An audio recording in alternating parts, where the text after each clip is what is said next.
அனைத்து விஓக்களும் கிராம நிர்வாக அதிகாரிகள் குடியிருப்பில் தங்கி பணியாற்றுவதை உறுதி செய்.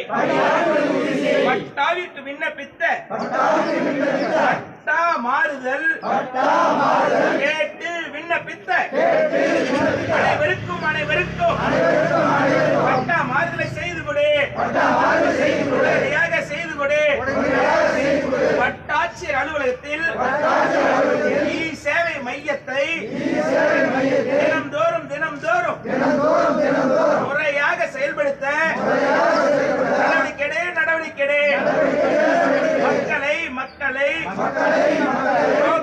புரோக்கர்களிடம் இ சேவை மையத்தை மூடிவிட்டு புரோக்கர்களிடம் அனுப்பாதே என்று சொல்லி போராட்டம்